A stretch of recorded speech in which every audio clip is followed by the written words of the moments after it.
Breaking news. MLC ఎన్నికల code నుండి అనుమతి లేకుండా గుంటూరు మిర్చి యార్డ్లో పర్యటించిన కేసులో మాజీ సీఎం జగన్ సహా 9 మందిపై పోలీసులు కేసు నమోదు చేశారు. A1 గా జగన్, A2 గా తులసిల రఘురాం, A3 గా లేళ్ల అప్పిరెడ్డి, A4 గా Kodali Nani, A5 Ambati Rambabu, A6 Pinnelli Ramakrishna Reddy, A7 గా కావటి మనోహర్ నాయుడు, A8 గా మోదుగల వేణుగోపాల్ రెడ్డి, A9 గా పేర్ని నాని పేర్లు చేరుస్తూ నల్లపాడు PS లో కేసు నమోదు చేశారు. వీరిపై పలు సెక్షన్ల కింద కేసు నమోదు చేసినట్టు పోలీసులు తెలిపారు.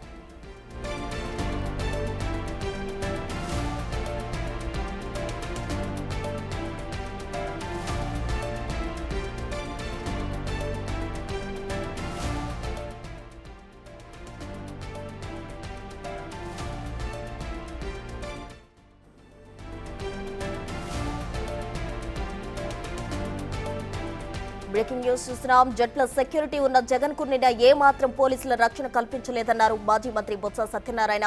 ప్రభుత్వం కావాలని జగన్ ను ఇబ్బంది పెట్టాలని సెక్యూరిటీ ఇవ్వడం లేదన్నారు. గవర్నర్ ను కలిసి జగన్మోహన్ రెడ్డి భద్రతపై ఫిర్యాదు చేశామన్నారు. 5 ఏళ్లలో ఎప్పుడైనా చంద్రబాబు పట్ల ఇలా వ్యవహరించామా? ఈసీ కోర్టుకు జగన్ కు భద్రత కల్పించడానికి సంబంధం లేదన్నారు. ముందుగానే సమాచారం ఇచ్చి గుంటూరు మిర్చి యార్డుకు వెళ్లామన్నారు బొత్స. జగన్ కు రక్షణ కల్పించకపోవడం పోలీసులు, రాష్ట్ర ప్రభుత్వ వైఫల్యమేనని ఆయన మండిపడ్డారు. గౌరవనీయ గవర్నర్ గారిని మా పార్టీ తరఫున అందరం కలిసి నోటిఫికేషన్ కలవడం జరిగింది. కారణం, నిన్నటి రోజున మా పార్టీ అధ్యక్షులు మాజీ ముఖ్యమంత్రి గారు జగన్మోహన్ రెడ్డి గారు గుంటూరులో మిర్చియార్డుకి పోయి అక్కడ రైతులతో కలిసి వాళ్ళతో పరామర్శించి అసలు ఏం జరుగుతుంది, ఈ మిర్చిలో ఎందుకు ధర తగ్గింది, దానికి మార్కెట్ ప్రభుత్వం చేస్తున్న విధానాలు ఏంటి, దానివల్ల వాళ్ళు పడుతున్న ఇబ్బందులు ఏంటి, బాధలు ఏంటి, అవన్నీ తెలుసుకొని ప్రభుత్వం మీద ఒత్తిడి తీసుకొచ్చి ఆ కార్యక్రమం చేద్దామని అన్నట్టు రోజున వారు పోవడం జరిగింది. పత్రికల్లో వచ్చింది, మేము అందరూ కూడా చూశారు.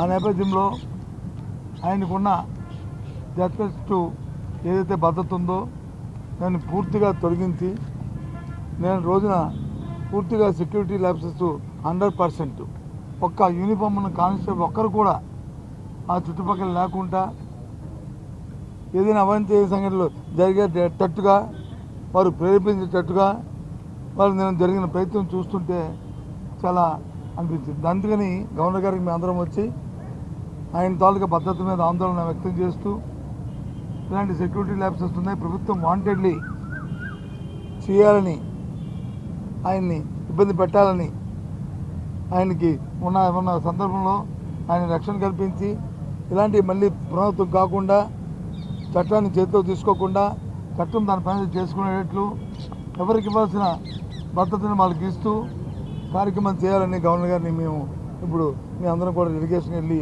ఆయన రిక్వెస్ట్ చేయడం జరిగింది. ఎన్నికల కోడ్ బందోబస్తుకి బయట ఆయనకున్న భద్రత ఎన్నికల కోడ్తో సంబంధం లే. ఏదైతే Z+2 కేటగిరీ ఎప్పుడైతే ఉన్నదో ఆయన ఎక్కడికి వెళ్తే అక్కడికి ఆయనతో పాటు వారు వెళ్ళవలసిందే, ఆయనకి వెళ్తారు. అది నిబంధన. ఎన్నికల కోడ్ ఏంటి, అదనంగా ఇచ్చేది ఏమైనా ఉంటే ఒక ఎన్నికల కోడ్ ఉంటే, ఎన్నికల కోడ్ మేము ముందు ఇన్ఫామ్ కూడా చేసాం, ఇవో ఇక్కడికి వెళ్తున్నామని. ఒకవేళ అటువంటి పరిస్థితి ఉన్నప్పుడు ముందుగా మాకు ఇన్ఫామ్ చేయాలి కదా. ఎన్నికల కోడ్ ఉందండి, మీరు అక్కడికి వెళ్ళొద్దండి, మీరు వెళ్ళడానికి వీల్లేదండి, రైతులకు వెళ్ళడానికి వీల్లేదండి, రైతులతో ఆవేదన అర్థం చేసుకోక్కర్లేదండి, ఈ కార్యక్రమం చెప్పచ్చు కదా. మరి ఇదే ఎన్నికల కోడ్ ఒక 4 రోజులు 5 రోజుల కింద ఒక మ్యూజికల్ నైట్ జరిగింది,